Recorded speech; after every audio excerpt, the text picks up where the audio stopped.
Welcome, welcome one and all to The Late Show. I'm your host, Stephen Colbert. It is official. As of 12:30 this afternoon, it is official. America's getting a new Juris Grande Supreme. That means he comes with a dollop of sour cream, because this afternoon we got a retirement announcement officially from Supreme Court Justice Stephen Breyer, seen here undressing your amicus briefs with his eyes. Today, President Biden invited the 83-year-old justice to the White House to announce his retirement. Of course, it was a particularly patriotic event because if you put their ages together, it adds up to 1776. The President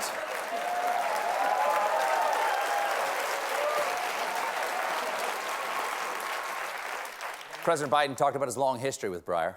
We were joking with one another when he walked in. Did we ever think that he would have served decades on the court and I'd be president of the United States when the day he came in to retire? And he looked at it. Anyway, I won't tell you what he said. I'm joking. He hit the best part of every joke: extra words, no energy, and explaining that it's a joke. I tell you, your mom.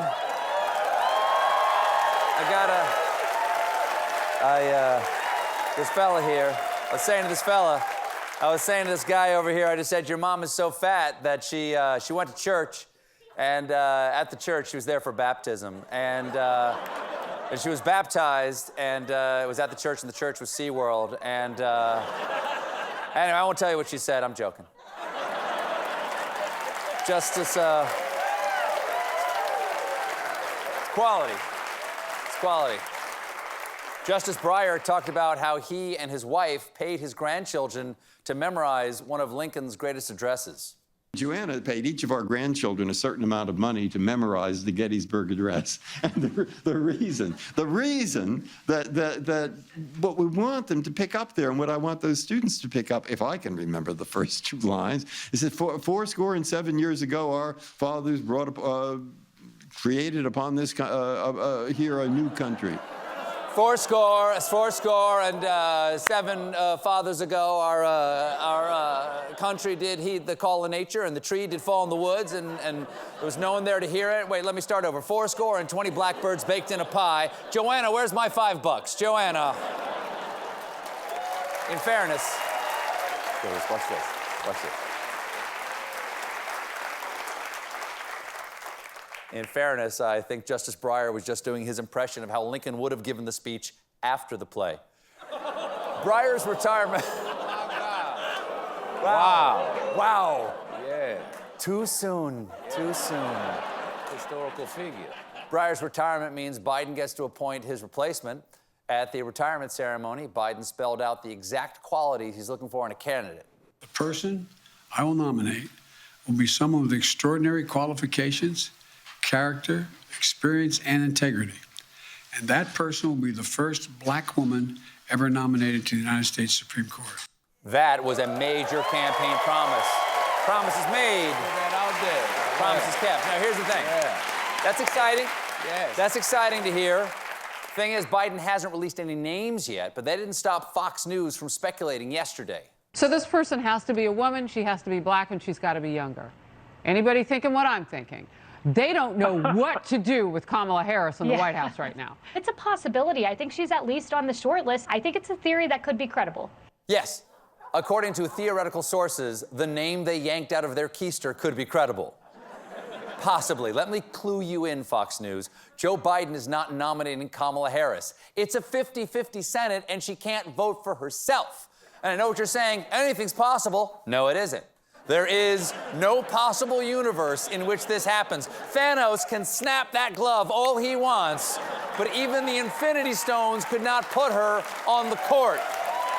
Dr. Stephen Strange. Dr. Stephen Strange is like the multiverse contains an infinite number of timelines, but in all of them, you're an idiot. There are some names. This show is now in the MCU. This show is now in the MCU. There's some names out there that are possibilities, starting with U.S. Court of Appeals Judge Ketanji Brown Jackson. Judge Jackson is a Harvard grad who clerked for Breyer and also replaced Merrick Garland on the D.C. Circuit. She made headlines in 2019 when she ruled against the previous administration and wrote, "Presidents are not kings." Boom. Though it is easy to confuse our former president with royals. He's a racist who's been accused of sexual assault, and his kids seem pretty inbred. Just a little inbred. Another possible pick is California Supreme Court Justice Leandra Kruger. Now, the California Supreme Court is exactly like the U.S. Supreme Court, except all of their opinions come with avocado. It's delicious. A little lime juice. Justice Kruger is a Yale Law School grad who is acting Solicitor General during the Obama administration and twice received the Attorney General's Award for Exceptional Service, the department's highest award for employee performance. Yes, even higher than the FBI's Clean Plate Club. Another popular contender is South Carolina Federal District Court Judge J. Michelle Childs. I think she has a good chance because the J stands for justice.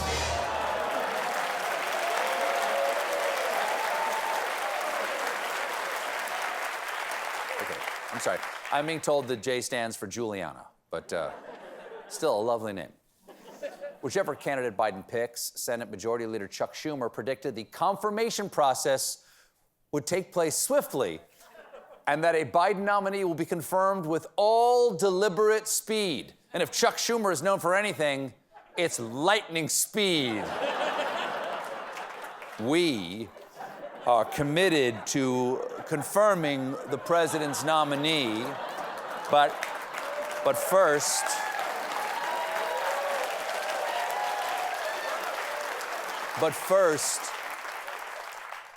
who wants cheesecake? The food of the rapid. Usain Bolt downs an entire juniors before he runs the 100. Here's some big news out of Disneyland. They're updating the look of one of their major characters because Minnie Mouse is ditching her iconic red dress for a pantsuit. Unfortunately, Donald Duck is still running around with his cloaca out, just waving in the wind. It's not right. It's not right. It's not right at all, John. Yeah, shocking. Children see that. Yeah, that's right. Minnie's new look will debut in March at Disneyland Paris, which is just like regular Disneyland, only more existential.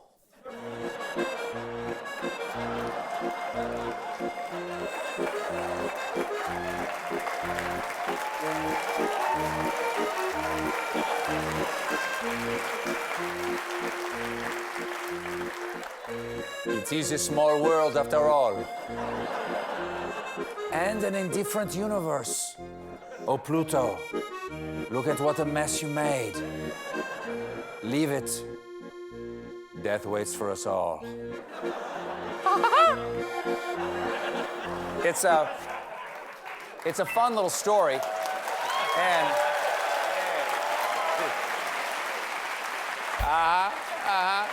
And thank you. And sing. Thank you. It's a fun little story. You don't have to be a desperate culture war troll to take issue with it, which is why Fox News took issue with it. They're trying to destroy fabrics of our society. It goes back to like when they did this to the M&Ms, and now they're making her more masculine. Yes, they're making Minnie too masculine. I think she should go all the way back to the original super feminine Minnie Mouse, smooshed pumpkin with a flower growing out of it. That's what I call hot stuff lady parts. In local news, a Kentucky meteorologist is going viral. See if you can spot why. It's 42 in Bedford. I just want to show you how cold this air is. It's 8 in Des Moines, Iowa. Wow. Did you just hear that? It's going to be 8 degrees in Des Moines. Oh, and also, yes, that man paused, pinned the camera, and passed gas that was evidently so powerful that it lifted him off the ground.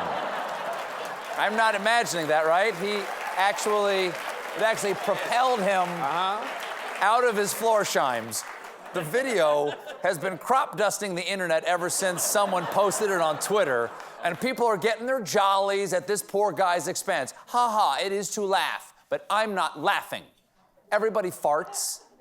And anyone who watches the news knows it's an unrelenting parade of dread. But this brave weatherman stepped forward to cut the tension, and with the wind at his back, gave us all a breath of fresh air. Thank you, sir. He's not just the first, and he's not the first patriotic journalist who broke more than just news. Jim? And that's the way it is. Friday, March 6, 1981. This has been the CBS Evening News with Walter Cronkite. Anybody? That happened. That happened. That's archive footage. That happened. Anybody here have kids? If so, I hope they're asleep, because I'm about to show you a picture of Wisconsin Senator and natural cave formed after millions of years of limestone erosion. Ron Johnson. This week, Senator Johnson gave an interview where he explained why he opposed the child care subsidy for working parents. People decide to have families and become parents. That's something, you know, they need to consider when they make that choice. I've never really felt it was society's responsibility to take care of other people's children. Yes, it's never been society's responsibility to take care of other people's children. That's why when a ship is sinking, everyone says, women and children first, unless they're not my kids. In that case, let's lash them together and make a raft. Okay, I gotta point out that children grow up to be people, and a recent study confirmed that cash aid to poor mothers increases brain activity in babies. Quick, someone send some money to Ron Johnson's mother and pray that it works retroactively. Johnson.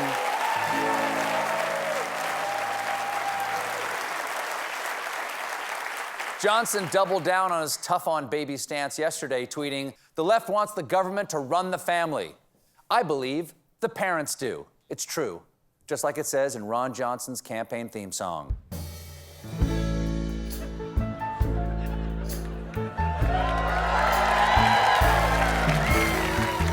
I believe that children are a burden, not my problem. I don't want to help.